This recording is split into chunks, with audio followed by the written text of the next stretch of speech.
Alhamdulillah Rabbil Alamin. Wassalatu wassalamu ala asyrafil anbiya'i wal mursalin wa ala alihi wa sahbihi ajma'in. Rabbi shrah li sadri wa yassir li amri wahlul 'uqdatam min lisani yafqahu qawli. Alhamdulillah, bersyukur kita kepada Allah Subhanahu wa taala kerana dengan limpah dan rahmatnya dapat bersama-sama kita pada pagi yang penuh berbahagia ini. Kita dapat hadir di rumah Allah Subhanahu wa taala, menunaikan ibadah solat fardu subuh secara berjemaah dan seterusnya hadir di dalam majlis ilmu. Mudah-mudahan tuan-tuan puan-puan dirahmati dan dikasihi oleh Allah Subhanahu wa taala, insyaallah. Amin ya rabbal alamin. Selawat dan salam kepada junjungan besar baginda Nabi Muhammad sallallahu alaihi wasallam. Allahumma salli ala sayyidina Muhammad wa ala ali sayyidina Muhammad. Jadi mudah-mudahan selawat kita itu menunjukkan kecintaan kita kepada junjungan besar baginda Nabi Muhammad sallallahu alaihi wasallam. Jadi tuan-tuan puan yang dirahmati Allah Subhanahu wa taala, InsyaAllah pada pagi ini kita menyambung pengajian bulanan kita berpandukan kitab Al-Kabair, membicarakan berkenaan dosa-dosa besar. Jadi pada bulan lepas kita telah membicarakan dosa besar berkenaan dengan orang yang membenarkan sihir. InsyaAllah pada hari ini kita masuk ke dosa besar yang seterusnya, iaitulah dosa besar menggelapkan harta rampasan perang, baitul mal dan zakat. Menggelapkan harta rampasan perang, baitul mal dan zakat. Dan syukur juga saya ingatkan sebelum ni kita dah bahas tentang dosa besar memakan harta secara zalim. Dan ini kesinambungan perbahasan melengkapkan tentang memakan harta secara zalim dengan harta rampasan perang, baitul mal dan zakat. Baik. Sebelum kita pergi jauh mendalam lagi tentang tajuk pada pagi ini, kita melihat pula pada dalil yang pertama dalam kitab menyebut dalam surah Ali Imran ayat 161. A'udzubillahi minasyaitonir rajim. Wa ma kana linabiyyin ayyaqal wa man yahul ya'ti bima qalla yawmal qiyamah. Kata Allah Subhanahu wa taala, tidaklah patut bagi seorang nabi disangka berkhianat, menggelapkan harta rampasan perang, dan sesiapa yang berkhianat menggelapkan sesuatu, ia akan bawa apa yang dikhianatinya itu bersamanya pada hari kiamat kelak. Surah Ali Imran ayat 161. Baik, dua perkara. Yang pertama, bila kita sebut harta rampasan perang, bila sebut harta rampasan perang, kalau kita ingat kita imbau balik bagaimana ketika zaman baginda Nabi Muhammad SAW banyak yang berlakunya peperangan, Khandaq, Badar dan sebagainya. Dan secara langsung apabila berlakunya peperangan, maka adanya harta-harta rampasan yang baginda dapat dan diagihkan kepada para sahabat sama harta. Dan kalau kita lihat Allah sebut dalam Quran, tidaklah patut seorang nabi disangka berkhianat menggelapkan harta rampasan perang. Dan kita tahu baginda Nabi Muhammad SAW sebelum dilantik menjadi nabi pun beliau sudah digelar sebagai Al-Amin. Al-Amin ini bukan gelaran cahaya, ini bukan gelaran biasa-biasa. Ini gelaran yang diberikan belum pun ketika itu dilantik menjadi nabi. Dan kita tahu juga dalam sirah yang diceritakan oleh para ulama dalam kitab yang muktabar, kita melihat bahawasanya kepimpinan baginda Nabi Muhammad SAW sama ada dalam peperangan, sama ada dalam kekeluargaan, sama ada dalam kenegaraan, maka kepimpinan baginda Nabi Muhammad SAW kepimpinan yang terbaik. Sebab kalau kita rujuk dalam Quran, Allah Subhanahu wa taala menyebut uswatul hasanah, contoh ikutan terbaik. Lain tidak bukan junjungan besar baginda Nabi Muhammad SAW. Sebagai contoh pula tuan-tuan, dalam banyak-banyak peperangan, contoh satu peperangan yang saya gabunglah antaranya peperangan. Dia banyak peperangan yang Nabi join, tapi satu peperangan yang sangat terkesan bagi saya, iaitulah peperangan Khandaq. Peperangan Khandaq adalah satu peperangan yang memainkan strategi yang begitu hebat.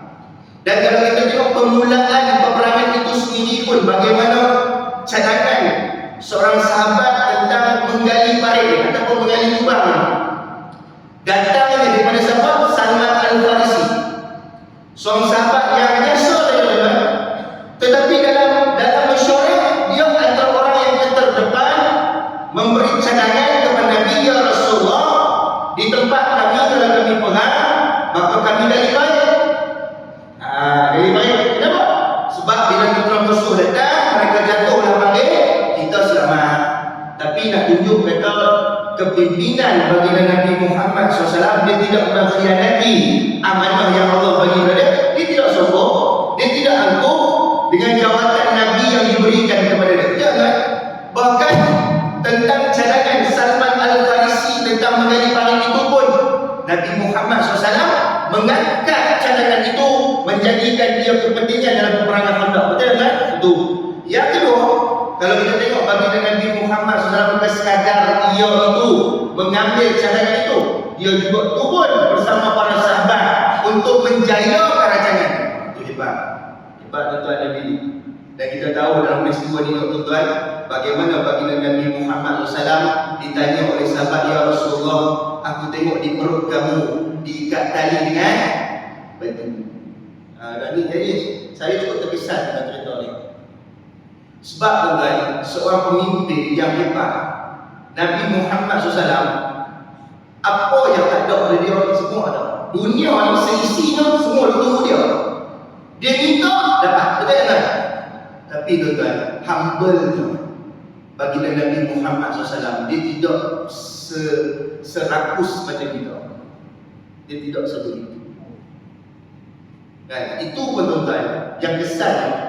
Bukan Nabi habaq pada sahabat tu, yang dia tak makan, sahabat tanya, ya Rasulullah, aku tengok di perut kamu, ya Rasulullah, ada diikat tali dengan batu, kenapa ya Rasulullah? Baru Nabi habaq.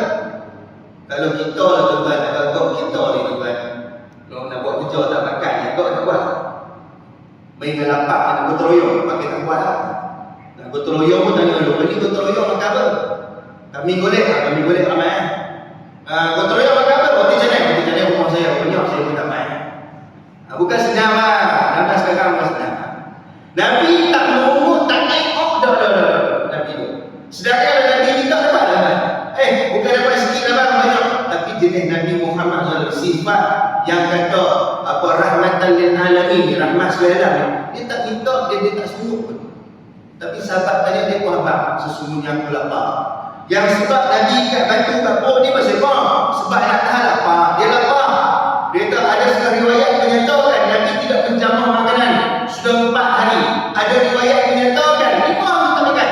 Boleh turun kali balik, tak merungut, tak kata apa. Wih, dahsyat tuan. Mana dapat orang ni? Tapi akhlak sahabat adalah takkan tengok Nabi yang dia sayang lapar.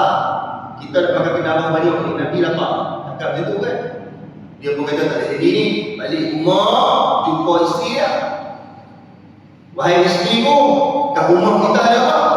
Isteri kita tak ada apa-apa, ada kambing seekor, ada roti sikit. Kenapa ya, wahai suami ku? Nabi ni diikat tali kat perut, dia tak makan minyak air kesian dia, kita masaklah bagi dia makan. Ini nampak tak? Masaklah, apa lagi bini masak. Selesai, benda sikit. Bukan ada 10 tan, sikit, kambing seekor. Datang dia pelan-pelan jumpa Nabi, bisik kat telinga Nabi, ya Rasulullah, saya lepas habis buat kerja ni, main rumah kita ada saput makan. Tuan-tuan, 5 hari 4 hari tak makan. Kalau tuan-tuan lah, kalau tuan-tuan lah, Allah ajak tuan-tuan makan kambing, tuan-tuan 4 hari 5 hari tak makan, tuan-tuan nak ajak tak? Nak ajak? Dia tipu lah, orang masjid ni kena pernah petik dia. Nak ajak? Kambing ni, 5 hari tak makan, perut dia bunyi gerai, macam. Nabi tak lah, Nabi tidak. Bila sahabat tanya Rasulullah, saya bagi buat jadi dah makan sikit kan? Nabi dia tak makan surat. Ni yang kita akhlak. Tidaklah diutuskan kamu wahai Muhammad kita nak kata Nabi ni pengkhianat sampai tahap macam ni. Naik Nabi tempat tinggi, ada setengah naik atas batu, ada setengah naik tempat tinggi. Nabi kata apa? Wahai sekalian sahabatku, nanti selesai kerja ni, bentar lepas pandang ni bukan satu orang, bukan satu orang, bukan 2,000 orang, ribu. Naik tempat tinggi, dia boleh kata, wahai sahabatku, sehari lepas habis buat kerja ni, kawan kita buat begini, tak biru ke? Alamak, aku bagi lagi pergi hajar semua. Kalau tuan-tuan nak buat apa? Lari balik rumah pula, dah buat kat diri dah. Wahai isteriku, mampu yang kita, aku saya tak mahu. Kenapa? Suami isteri kata kenapa? Nabi dia ajak satu kriteria tu. Kita ajak dia semua kriteria. Kalau isteri yang baik, dia kata apa? Macam isteri tu. Isteri yang baik, dia kata apa? Wahai suamiku, sesungguhnya dia Nabi. Dia tahu apa dia buat. Oh, isteri baik. Kenal isteri kita, memang teruk betul. Orang ajak dia semua, buat kuih dia ajak ramai-ramai. Tu tuan-tuan penting isteri tu. Isteri macam saya lah tuan. Dia cerita sebelum 5 bulan lepas. Lalu aku pergi dalam PCU dan jam ni. Orang langgar kereta belakang. Kereta langgar belakang. Bila langgar belakang kena kereta saya, kena Mazda depan. Mazda tu bawa keluar tujuh hari. Plastik dia ni, plastik buang lah. Dia bawa pergi clothing. Bawa pergi beli lah. Dia nak ronda kena lah buat. Bila kena boom tuan. Saya pun kata aduh langgar. Tapi nak kata ini tuan, apa dia kata? Abang, ustaz tahu. Tak ini mau, tak ada lang lagi. Dia kata ustaz tu ceramah sabar-sabar dia apa dulu bawah dia kan. Tu kata suami isteri yang baik. Kalau kena isteri nam jahanam, abang tunggu kau. Bagi lah, buta tu. Apa yang keluar steering lock, buat keluar kayu baseball, apa tu lah. Ni penasihat yang baik. Jadi bila dah kata macam tu, dia pun lari naik Nabi kat kiri Nabi lah. Nabi kata pada dia, saat dia sampai rumah, lok kambing tu dengan roti jangan sama pegang, aku pegang. Dia berkata selamat lah, kalau aku pegang apa saja lah. Tu dia sampai rumah, Nabi pun pegang. Nabi pun bagi pada sahabat. Satu, dua, bagi. Tuan rumah bagi. Semua dapat. Tak ada kurang. Last sekali Nabi ambil dan Nabi kata pada tuan rumah tu ni, yang last ni kurang. Dia pun buka periuk kari kambing ni, dia pun buka roti, kari tak kurang, kambing tak kurang. Ajar berat. Ada berat. Tu nama apa tu? Mukjizat. Tapi tuan-tuan jangan lupa pula. Siapa buat benda ni? Saya baru nak tak apa, jangan pegang. Sagi orang pegang tuan-tuan pula. Tuan-tuan tak ada mukjizat. Mukjizat ni dikurniakan kepada para nabi dan para rasul. Itu yang dikatakan amanah, yang dikatakan Nabi ni bertanggungjawab dengan apa yang diberikan kepada dia. Sebab tu tidak heran tuan-tuan, dia digelar sebagai Nabi kedua kepada segala Nabi. Hebat dia tuan-tuan bagi Nabi Muhammad SAW. Sebab tu siapa-siapa yang tak ada masa nak jumpa Nabi di akhirat memang teruk dia ni. Memang ribut wing. Dengar cerita Nabi tak rasa apa. Dengar artis pun ada. Tak boleh kan. Ni bukan tuan-tuan yang simak wing. Baik. Dan Nabi sebut lagi, dan sesiapa yang mengkhianati, menggelapkan sesuatu, ia akan bawa apa yang dikhianatinya itu bersamanya pada hari kiamat. Maksudnya siapa yang diberi amanah, pecah amanah, dia makan rasuah dan sebagainya, maka dia akan bawa khianat itu di depan Allah Subhanahu wa taala. Bawa dalam ada banyak orang. Tak apa pula ada kita ambil ni Allah Tuhan. Sebab tu Nabi sebutlah hadis ayatul munafiqun salasun. Tanda munafik awak 3. Yang pertama, apabila dia berbicara dia berdusta. Yang kedua, apabila dia janji mesti dia bohong. Dia ukir dia. Yang ketiga Nabi kata, apabila bagi amanah tanggungjawab mesti dia bicara. Ini 3 orang tanda munafik. Baik, itu yang pertama dalam Quran. Baik, kita lihat yang kedua tuan. Riwayat Bukhari diceritakan baginda Nabi Muhammad SAW memerintahkan seorang lelaki yang dikenali sebagai Ibnu Lubiyah, ini sahabat Nabi, untuk menguruskan harta zakat ataupun menguruskan zakat. Ketika dia datang Dia pun berkata, bahagian ini untuk kamu dan bahagian ini pula dihadiahkan kepada aku. Lalu baginda Nabi Muhammad SAW naik ke atas mimbar memuji, mengagungkan Allah, kemudian bersabda, adapun seterusnya, sesungguhnya aku telah memerintahkan seorang lelaki daripada kalian untuk menguruskan harta zakat ataupun menguruskan zakat.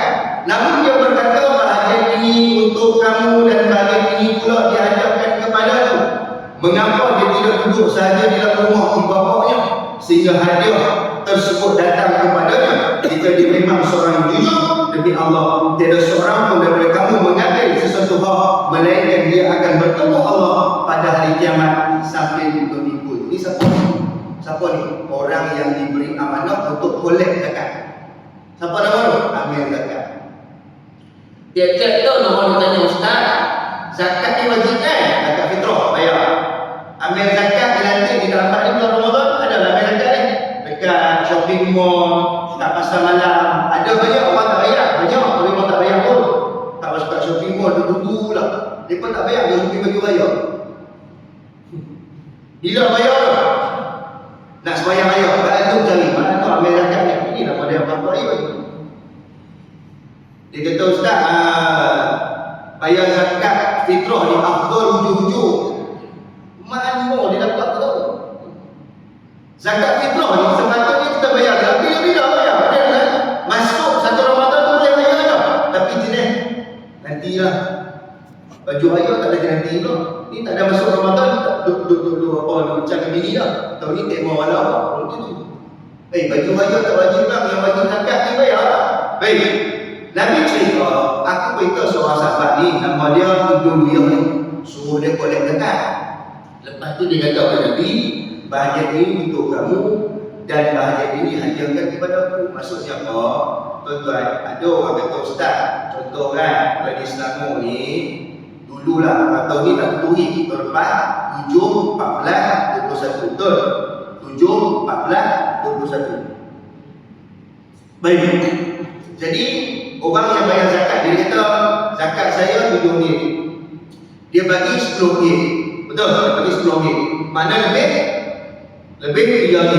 Boleh tak ambil zakat ni, ambil lebihan zakat yang lebihan itu, RM3 itu RM7 zakat, RM3 makan dia. Boleh? Boleh?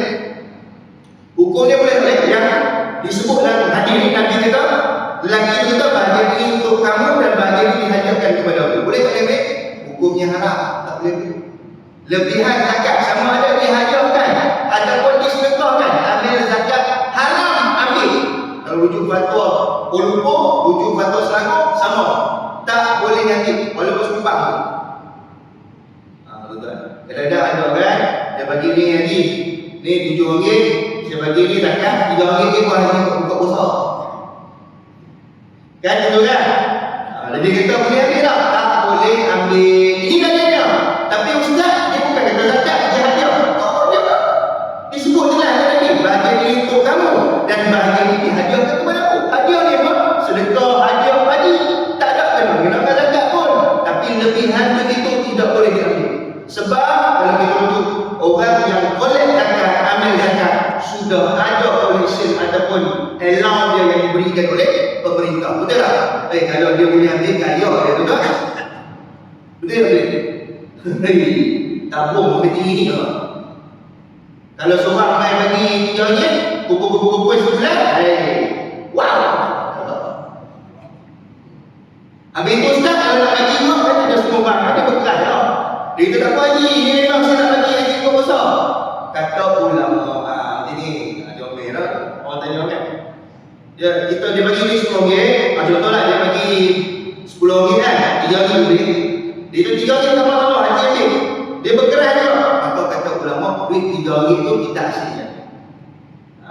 Sedialah tabung apa, kata ulama tabung buatlah. Sebab tu lah tuan-tuan pasal ada ambil zakat, dia tahu macam bekas daripada kan. Itu dia beri zakat tu. Boleh tu. Cukup sebulan, dia kena buat apa?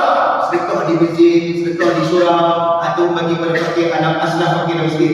Jangan ambil zakat ni. Tak boleh. Ini hadisnya. Sebab ambil zakat dah ada apa ada, tak boleh ambil. Sebab dia orang kata ambil Ustaz, ya. Kecuali dia bagi kuih tu lain lah. Kuih lomping ke apa, lempak ke, dia bagi yang ni berapa besar, dia bagi kuih kan, nasi lemak kan boleh ambil tu. Kuih boleh ambil kuih boleh ambil, kuih boleh ambil. Dia dapat kan? Ada yang tak? Tak lagi lagi. Nanti kalau ada tinggal ambil pula. Ni sikit-sikit ambil lagi dua-dua. Kalau ada 2-3 ringgit punya pasal kan? Tak pasal-pasal masuk dalam akal kan? Itu siapa? Jangan ambil. Boleh kan? Kan? Kalau tuan-tuan bergerak lagi, ambil bulan tabur ni. Bulan tabur ataupun bubuh hasil di tempat yang lain. Baik. Seterusnya, tadi Pak Zakat. Yang kedua kita tengok orang dalam perang. Hadis muttafaqun alaih daripada Abu Hurairah menceritakan, kami berangkat bersama baginda Nabi Muhammad SAW menuju perang Khaybar. Kami tidak mendapati harta rampasan perang sama ada emas maupun perak. Yang kami dapati adalah barangan, makanan dan pakaian. Baik, tuan-tuan, kadang-kadang bila habis perang, tak semua peperangan itu kolek duit. Mas tak semestinya. Kadang-kadang peperangan semua tu bila habis perang ada makanan, ada barangan, ada pakaian. Jadi bila pakaian dengan barangan ni sahabat tak boleh minyak sangat lah. Macam tuan-tuan lah. Pakaian minyak kan. Yang minyak apa duit lah kan. Dapat apa? Rampasan bang emas ke apa, tu yang minyak. Tapi kadang-kadang mercut boleh berbalas lah kan. Orang bagi amanah rampai apa beli rampai tu dia boleh beli anak bini dia main. Boleh tak boleh? Seorang rumah kuasa dia amanahkan, and then dia dah rampas, tengok dia hapus tu orang balik. Boleh tak boleh? Bukan orang tahu tu Ustaz, ambil lah. Elok lah tuan, ambil lah. Ambil lah. Ini amanah betul kan? Orang bagi amanah ni jagalah. Dah kata lupa semua lupa je lah kan? Ini pun satu hal juga kan? Baik, kemudian kami menuju ke sebuah lembah dan bersama baginda Nabi Muhammad SAW terdapat seorang hamba yang dihadiahkan lelaki daripada Juzam kepada baginda. Ketika kami sampai, hamba baginda Nabi Muhammad SAW melepaskan pelana tunggangannya. Tunggangan dia tu aku dah alangkah tiba-tiba dia dipanah lalu meninggal dunia di tempat tersebut. Maka sahabat pun berkata, alangkah baiknya dia mendapat mati syahid. Lalu baginda menjawab, tidak, dia tidak mati syahid. Kenapa? Sebab kata Nabi, kain sarung yang dipenuhi dengan api neraka yang membakar, yang telah diperolehi daripada harta rampasan perang yang belum dibahagikan dalam perang Khaybar. Baik, seorang sahabat ni dia turun daripada pelana kuda tu, tiba-tiba dia kena panah. Bila kena panah, balik kena perang. Mestilah sahabat tahu dia ni mati syahid ke? Baru boleh perang, kena panah pula, mati syahid ke? Lalu Nabi kata, tidak. Sahabat tak kenapa? Sebab dia ni curi kain sarung. Kain sarung tu balas. Kain sarung ni pakai tu. Pakcik, kain sarung pakai tu. Tu kain sarung tu pakai. Dia balas, sebelum dibahagikan, curi dulu. Sama juga lah orang yang bersebelah korban ni kan. Lari dia orang tanya, Ustaz, apa hukum orang yang sebelah dia amanahkan sebelah lembu korban ni, dia balas kepala lembu, dia balas telur lembu, dia balas ekor lembu, dia balas. Ini cerita penyambut. Boleh tak tuan? Orang yang diamanahkan tu lapor lembu ni, dia pergi ambil kepala tu, boleh tak? Sampai orang tanya, mana kepala lembu? Tak tahu, hilang pula. Tadi asal kepala tak ada. Yang dia kata tu balas.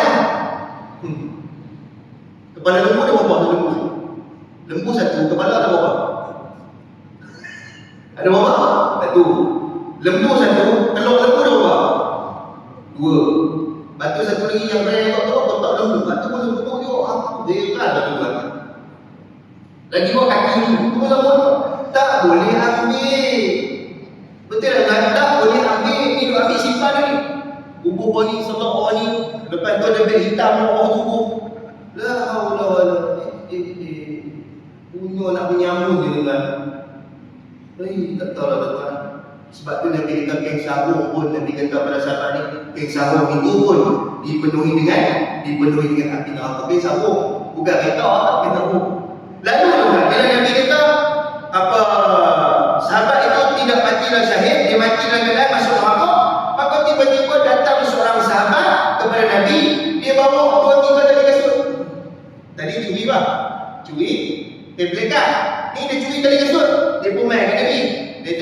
Rasulullah ni tali kasut. Nabi tu tali kasut apa ni? Tali kasut ni kau ambil sebelum dibahagikan perang Khaibar tu ambil aku nak bagi balik. Maka kata baginda Nabi Muhammad SAW, satu atau dua tali ini daripada api neraka bagi yang tidak dipulangkan. Tali kasut, bukan kasut kan? Tali kasut. Barang kan tuan, bayangkan orang yang curi kasut. Tapi memang ada orang yang curi tali kasut tu. Pelik-pelik kan?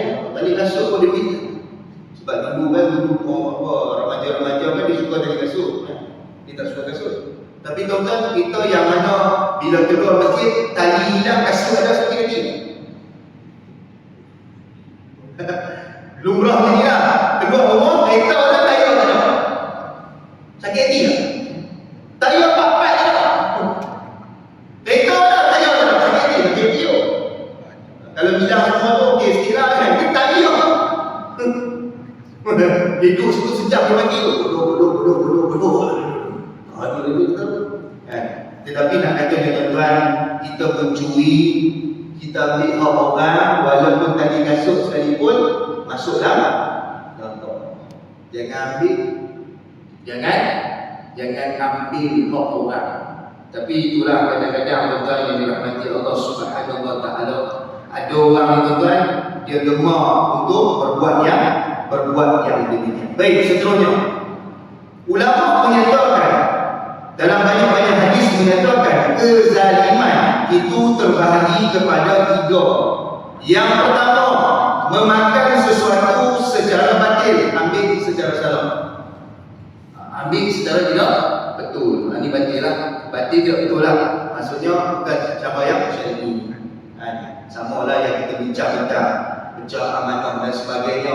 Sama juga tuan-tuan ada orang tanya, ustaz, dia ni contoh pegang duit, and then dia guna duit tu dulu, selepas itu dia ganti balik. Ni ramai orang tanya lah, sebab ambil duit tu tak ganti tu memang tak boleh lah. Ni dia kata dia ambil duit tu, dia guna dulu, and then dia ganti balik duit tu. Itu nama dia pecah amanah tak? Ambil dulu, bukan dia ambil, dia kena curi, dia ambil, dia ganti balik. Pecah amanah tak? Pecah amanah. Kenapa dia ambil? Kalau ustaz, saya ganti balik, bukan saya curi. Masalah nak ambil ni bukan haknya. Contohlah kita ambil zakat, contoh sudah masuk kan. Ini sambil ambil zakat bawah Allah. Dia collect duit, dia tak serah lagi pada tempat yang untuk guna zakat ni, tapi dia guna duit dulu sebelum nak di-collect tu dia ganti balik duit tu. Mana boleh? Sebab duit zakat ni tidak boleh ambil sebab itu duit zakat. Tapi ustaz, saya ganti balik. Itu soalan kedua. Soalan pertama, duit tu nak ambil dia. Tapi ramai orang itu. Ramai tak tuan-tuan? Itu tu tak setuju saya. Banyak macam tu cerita apa? Musang berjanggut tu kan. Tu nak tanya, kalau lelaki perempuan berdua-duaan ni dalam kerjaan macam mana kan? Oh, dia kata tak apa, undang-undang saya pegang, kita boleh bersih. Dia kata ramah tu janggut. Tuan-tuan, tu saya kata it's not easy you pegang jawatan. It's not easy bila pegang amanah. Betul tak tuan-tuan? Dia boleh kata apa? Ustaz boleh nak cakap, ustaz tak payah. Cuba ada depan ustaz cerita, apa yang bodoh. Hang bodoh ni, kata bodohnya. Dia kata kat saya, ustaz tak apalah tak pegang cerita tu. Kalau ustaz pegang cerita, ustaz tu ambil juga. Aku tak bodohnya. Sebab dia sama saya dengan dia. Hang dah tentu makan rasuah, aku tak makan dia. Hang jangan sama makan makanan bodoh. Faham tak tuan? Tuan tengok lagi bodoh macam dia. Tanya soalan, ustaz tak pegang duit, ustaz tak ambil lah. Kalau ustaz pegang, dia tentu ustaz ambil. Hang ni dulu banyak kan. Hang dah ambil, aku belum tentu ambil lagi. Betul tak? Dan tanya soalan, tanyalah ada sikit. Jangan sama aku dengan hang.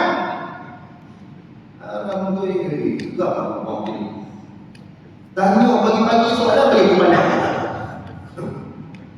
Hang dah makan, tak tahu sampai aku tak sama makan kan?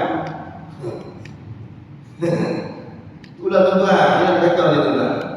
Bank yang duit ni gelap mata bang. Gelap mata bang. Mata tu boleh juli tu yang duit. Sebab tu kalau tak boleh pegang duit, jangan pegang. Jangan pegang. Amanah boleh pegang, kalau tak boleh ambil. Sebab takut kita makan. Walaupun sikit. Sebab tu pepatah boleh kata sikit-sikit lama-lama jadi ambil. Kan orang kata ambil RM1 orang tahu ambil lah RM1 tu. Ini RM1 esok dia ada RM1 orang tahu ambil tu. Dia bila duk ambil dia ambil kita tak berhenti. Sama dengan pencuri tu. Tuan-tuan, pencuri ni ada yang curi sekali. Pencuri sekali curi, taubat dah. Mana ada? Taubat dah. Tak apa dah ustaz. Mana ada? Lagi tak kena tangkap, lagi tu duk mencuri. Betul tak? Baik, yang kedua, dia menzalimi orang lain dengan membunuh, memukul, mematahkan anggota badan dan melukakan yang bersama. Macam kemarin nakis yang bawa grab ni kan. Sial orang yang bawa grab tu kan. Langgar orang pukul tu mati. Dia dah pukul, ikat tu lah. Sial orang. Itu nak jawab depan Tuhan banyak cerita tu. Betul kan? Ada langgar selesai dia orang yang dipukul mati tu apa? Sama lagi budi tu bubuk air tu ni tuan. Yang ketiga, dia menzalimi orang dengan mencela, melaknat, mencaci maki, menuduh berzina. Sama juga. Yang kata zalim ni tuan, yang makan harta sudah batin juga disebut sebagai mencela, melaknat, mencaci maki. Sebab tu tuan-tuan yang dirahmati Allah Subhanahu wa taala, sebagai penutup yang ramai orang cerita tanya orang ini saya sebut baginda Nabi Muhammad SAW bersabda, la yaqbalullahu salatan bi khair tuhur wala sadaqatun min khulq. Allah tidak menerima solat tanpa bersuci dan sedekah daripada harta gelap, harta yang diselewengkan. Ada kata ustaz, saya pun makan duit pun saya derma, saya baik.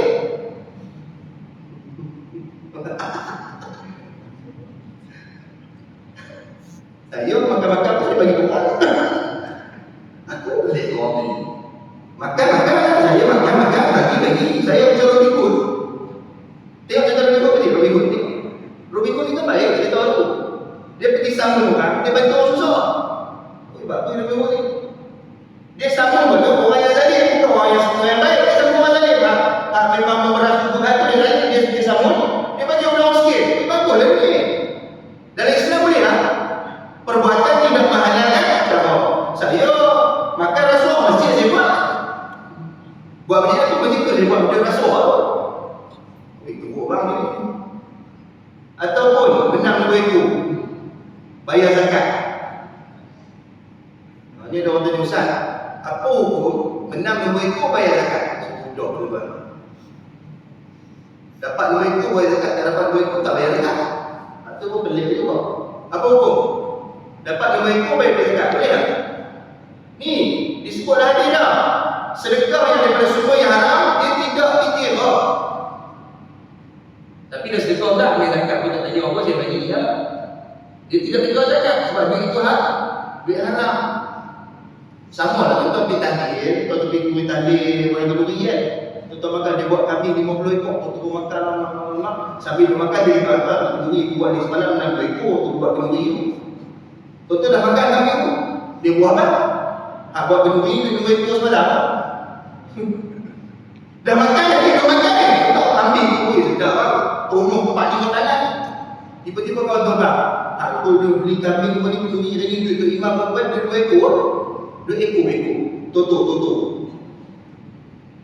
Tuan-tuan nak berhenti makan ke terus makan? Ketika dia habis duit yang buat berduri tu hasil dia haram. Tuan-tuan dia makan kambing tu. Tuan-tuan nak berhenti ke terus makan? Berhenti sebab dia nampak dia haram.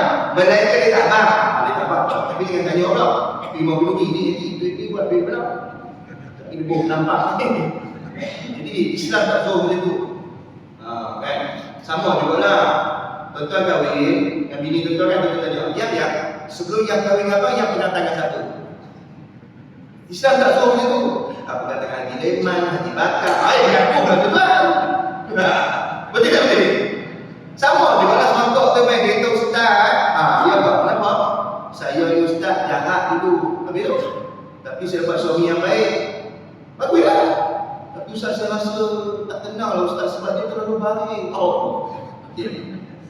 Baik ustaz lah, jahat ustaz lah. Semua tak kenal orang ni lah. Baguslah kan dapat suami baik. Kalau ustaz saya ni jahat dulu, saya foto ustaz. Kenapa? Dulu saya pernah berzina ustaz. Habis tu, yalah ustaz, berzina kan haram, dosa besar. Sekarang kau dah baik belum? Dah baik ustaz. Dah ada anak belum? Dah ada anak. Okey dah, move on. Tapi ustaz, saya macam asal bersalah dengan suami saya. Sudah. Banyak tengok drama. Habis tu, saya nak beritahu pada bini, lelaki saya boleh tak? Kita saya berzina dulu. Saya tegak, dalam Islam, haram kita buka aib. Haram buka aib sendiri, aib orang kena buka. Walaupun dulu kau pernah berzina, tak semestinya kau kena cerita pada lelaki kau. Macam tuan lah, bini tuan kata, abang, saya nak cerita satu rahsia. Rahsia apa? Dulu, saya pernah tidur dengan kawan abang. Apa ya tuan? Kalau tuan kata, apa lah ya, macam mana? Nak kenal itu. Dia hafal je dulu. Dulu saya pernah tidur dengan kawan ni. Agak lelaki dia nak kata apa? Hang ni teruk, aku cerai kalau tidur. Aku tahu ya tuan.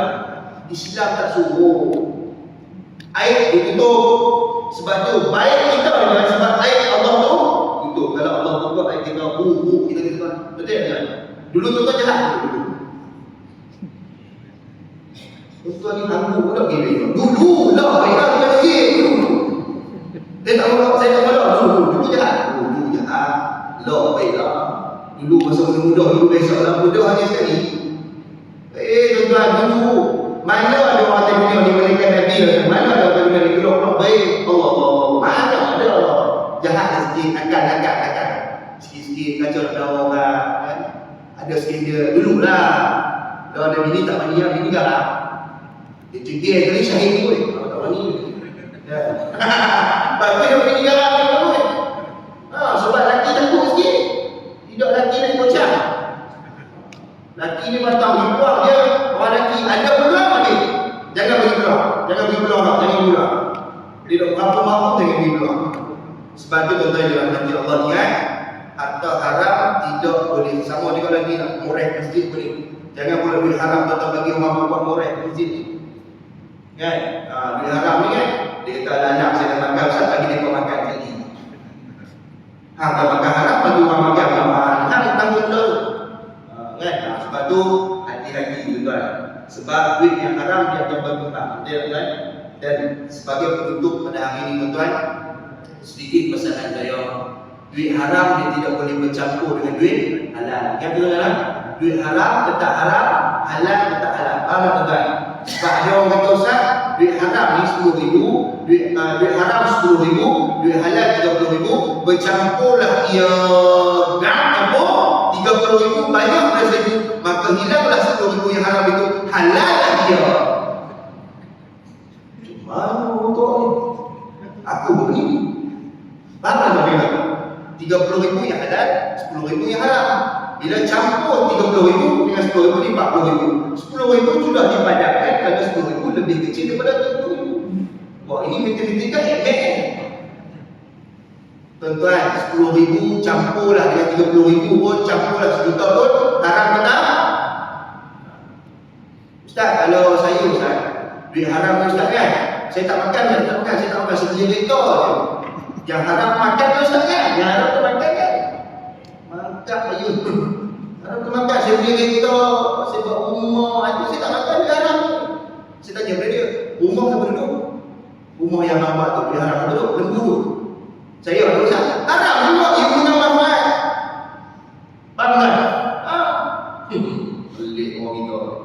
Lepas tu dia kata nak, dia kata senang je ustaz nak hidangkan duit haram ni. Buat macam mana? Ambil duit haram tu boleh ambil Islam. Islam apa? Ustaz zaman dah ni kena duit buruk macam tu tuan. Dia kata nak lebih beriman dengan ustaz, boleh tak buat haji terus. Kita ingat haji ustaz. Duit haram dibuat haji pun tetap haram. Sebab tu ya. Bayangkan duit haram dibuat pergi dalam suci je itu tuan. Saya tak boleh bayangkan. Tapi dia kata nak bawa dia tak bawa. Memang dah nak bawa bukan hang buta. Hang buta. Bawa. Ini tak boleh pakai. Ada orang kata ustaz takut tak nampak apa dah nampak insya-Allah lah. Ada orang pakai duit haram pun nampak kat bawah. Tapi ingat nampak kat bawah tu belum tentu lagi. Betul kan? Yang tentu bila di akhirat. Kalau boleh dengar. Sudah faham ni saya nak faham ni. Lawa. Jadi ingatlah tuan. duit kita kita ambil banyak pun kita guna duit haram ni, kita akan kesan yang besar. Tambah-tambah bila kita mati, duit itu akan difaraikan duit itu. Ini yang lebih mengerikan.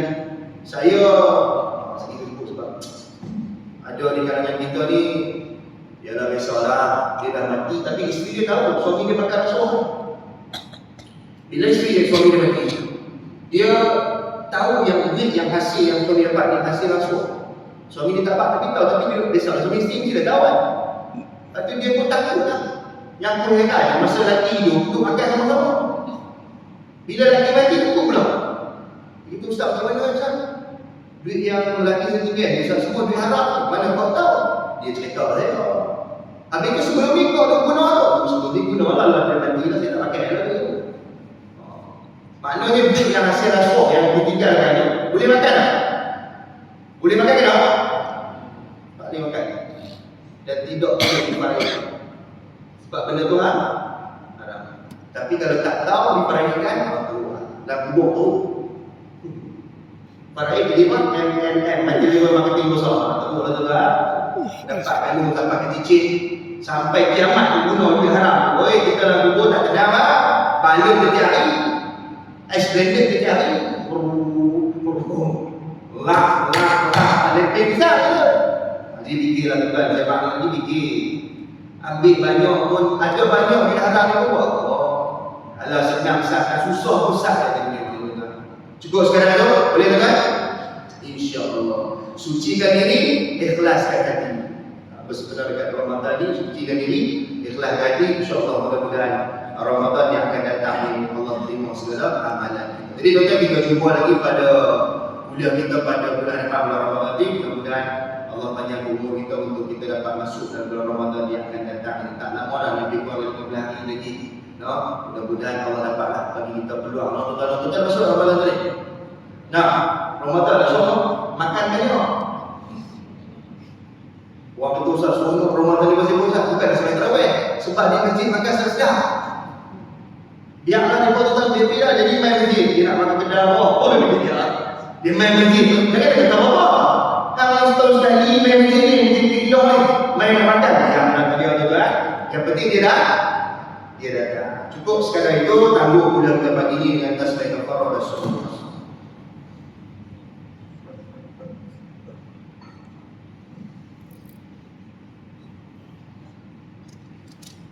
Wabillahi taufiq wal hidayah. Assalamualaikum warahmatullahi wabarakatuh.